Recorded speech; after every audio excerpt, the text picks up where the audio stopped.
Hello everyone, it's Mr. Cinema Junkie here with my video response to Mattei of the Dead's contest. Pretty interesting deal, letting us decide what to make a top 5 list from. I had started doing some top 5 lists just recently, so I have a few ideas for top 5 lists.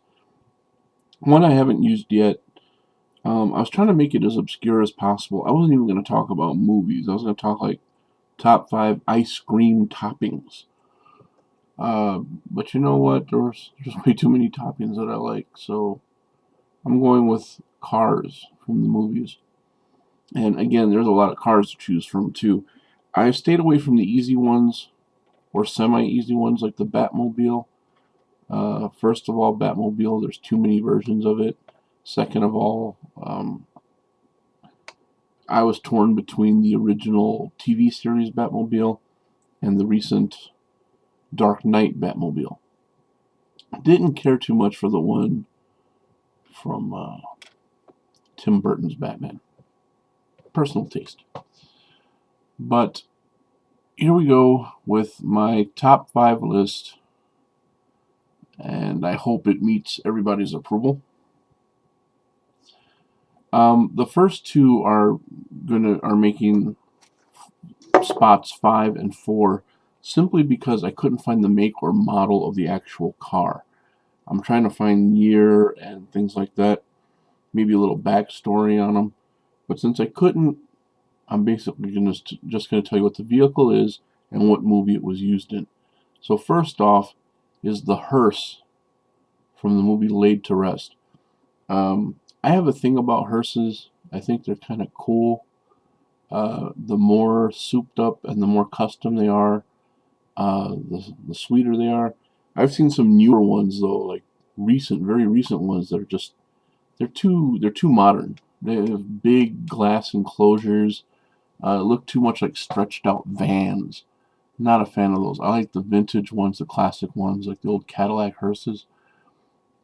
But in Laid to Rest, there's a hearse which has like a custom paint job on the back with a Reaper on it, and I thought it was just very, very awesome and very cool.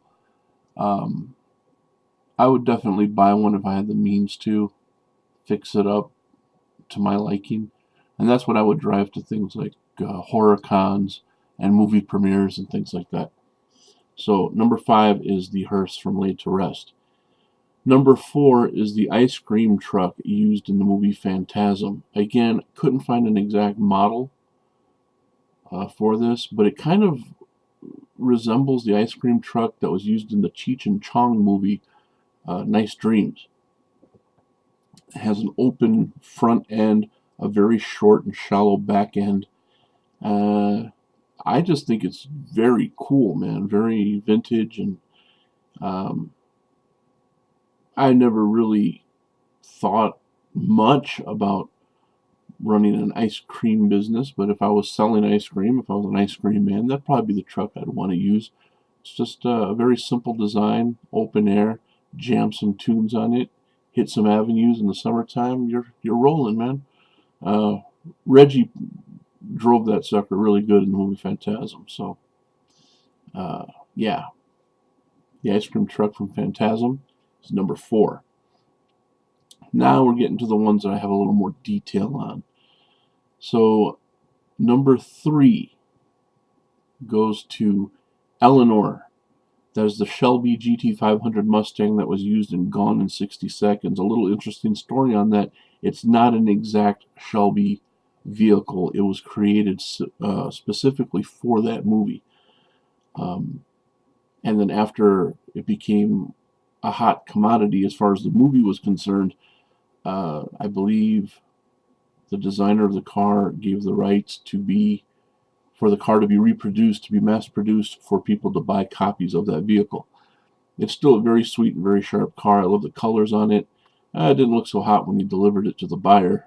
I mean, it went through hell. But the GT500 Shelby Mustang, named Eleanor in the movie, that's my number 3 pick.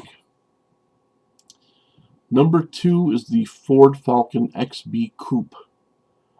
This was the black vehicle used in the movie Mad Max. Most of the interceptor vehicles used by the police force that Max was on, those yellow cars, those are all pretty much Ford Ford Falcon coupes. But some were XAs, some were XBs, some were sedans. They weren't all coupes. But the car that they had in the garage, the last of the big 8 motors, that was the Ford Falcon XB coupe, and it's iconic. You know, I mean, it lasted well into 2 movies before it got blown up. But you knew when it showed up that the man behind the wheel meant business. It meant business. It had seen better days, going through the barren wastelands. Just a very cool car altogether. I love it. When he hit that red nitrous button, time to raise some hell.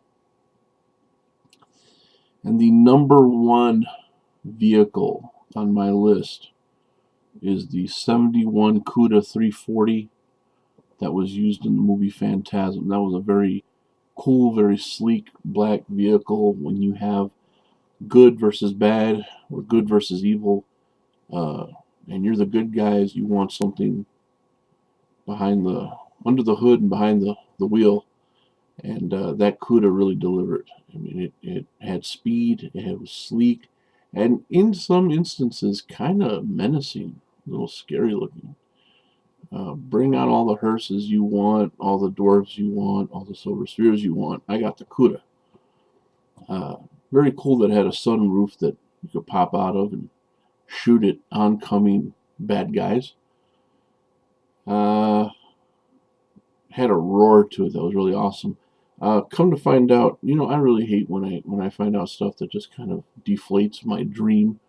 But I found out that car was actually very beat up. They just threw a really nice paint job on it. It was a black on black paint job, I believe. And they dressed it up. They put a lot of cosmetics on it just to make it look good for the movie, and did a lot of pasting and gluing to get it to run. But apparently it gave the staff a lot of trouble when they're doing the shoots. So I believe in part 2 they actually bought 3 vehicles. 2 were Cuda clones, and 1 was used for the beauty shots, the close-up shots. The rest were just used for running and driving around.